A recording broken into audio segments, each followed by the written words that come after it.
Isn't that great? I could yell, I carry my own lunch! Yay! The smell in my basement was a dead gopher! Yay! 4 out of 5 doctors is 80%! Yay! I just like that one because it makes him turn around. He's going, yeah, what? Wait, he's right. Good Lord, it's a theater major who does math. Hey! It can happen. No, really, I mean, all of those waiters need to be able to fill out the check at the end of the day. You know the joke. How do you get a theater major's attention? A waiter. I used to joke about that. So a guy jumped up in the back row of one of my shows and went, yes, yes, theater major, Olive Garden. Now, since then, I've had Applebee's, Ruby Tuesdays, TGI Fridays, Chili's, Denny's, Perkins, IHOP, Lafitte, Bennigan's, Cracker Barrel, and twice, right in the front row, Hooters. Those were girls. And of course, my very adult, mature, and liberated male response was, yup, they are. Caused me to think about my own employment possibilities, but I'm not even allowed into Fuddruckers anymore. You've seen my show. All right, for you new kids, eventually that joke will make sense. Come on in, come on in, come on in, come on in, come on in. People for the eating of tasty animals. I am a relentless t-shirt reader out here, so when I don't know if you walked in while we were all playing tunes out in front.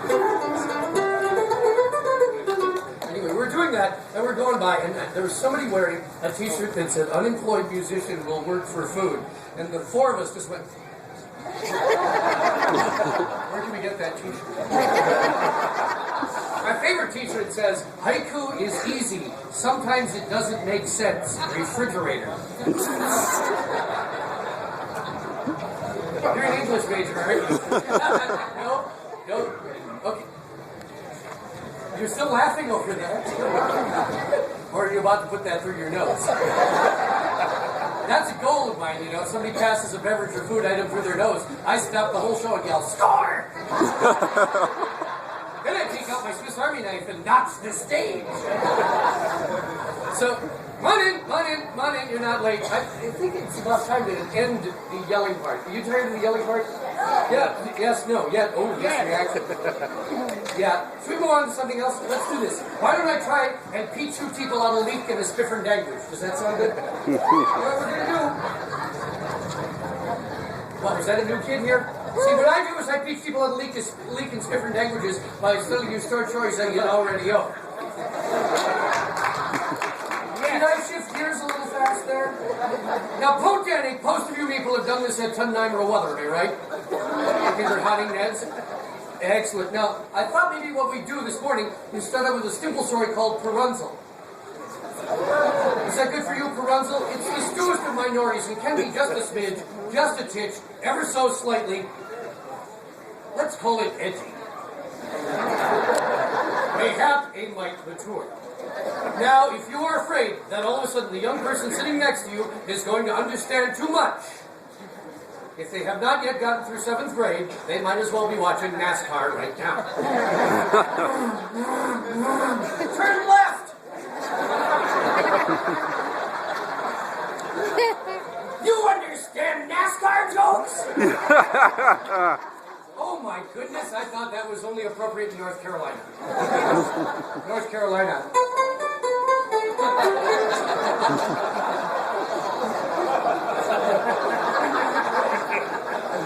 I accidentally, somebody else from North Carolina. We were making eyes at each other. I did that once. I was standing on stage waiting for a friend of mine who was the show before me. He's a magician and a musician and always kept his instrument close to hand. Don't we all? What? So I was doing Last Avenue, staring vacantly out into the audience, and I did this. Well, you do that in North Carolina, that's like throwing down a gauntlet. It cannot go unanswered, and the next thing I know, I hear the sound of crashing magic drops behind me, and he's standing next to me on stage going... course, I had to answer it. Which made him say, and the next thing you know, it's... I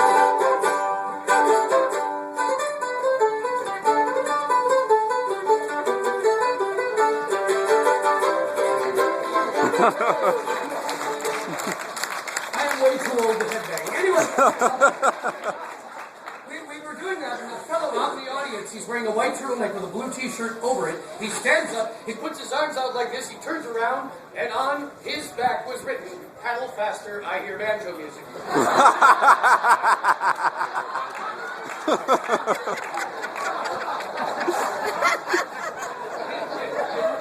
You know you're in trouble when first rattle out of the box, the audience is funnier than you are.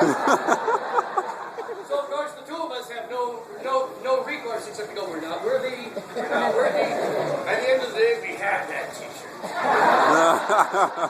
Alright, ladies and gentlemen, what we're going to do is I'm going to teach you people how to leak in a different language by telling you the story of Parunzel. Now, like I said, if you're worried, don't worry, 7th grade is kind of the cutoff. They'll just hear a slight whistling sound as the jokes go over their heads. Right, if you yourself are of delicate sensibility, why, oh why, did you skip out of church to come find me?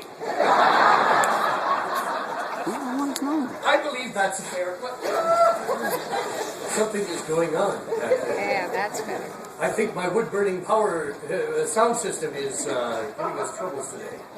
You know, when you put a 21st century sound system on the 16th century guy, it causes nothing but problems. Once they figure out steam power for sound systems. All right, so let's begin. We're going to do Parunzel later on today at 1:30 and 3:45 here. We'll be doing the advanced class, and that will be Jomeo and Ruliet, the tragic trail of those two children of whoring mouses. That's my Spillingwaits here. He, of course, is the immoral Bard of Avon calling. Don't miss it, you'll be glad you did. So let us begin. Parunzel, all by barking tagwords, Punk Dernick, this is perfectly simple. You just gotta take faster than you fought. Now I've got your attention, haven't I? Let's start. Parunzel actually starts out with her Pooh Terrence. Her Pooh Terrence, that's her father and mother, who are a poor Cudwater. Now, to use Thunder and Cudwater. It's like a Jumberlack, only without the Channel flirt. A guy with big backs goes around chopping down cheese. A Paul Punyan. An environmental terrorist. The guy who discovered Nebraska. Okay, Nebraska is penance for wanting to go to Colorado. I hear the sounds of people who have driven I-80. If you have never driven I-80, it is much like this.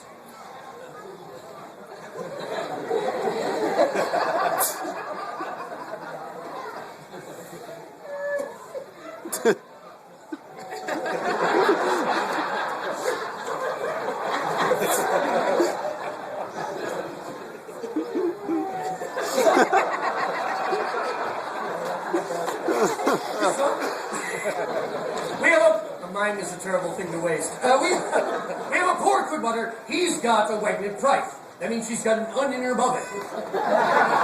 She's in a wily fade, cheeked with ground, densely dopulated. She has been locked for a noob. Now this core couple him allows right next door to a wuggly old itch.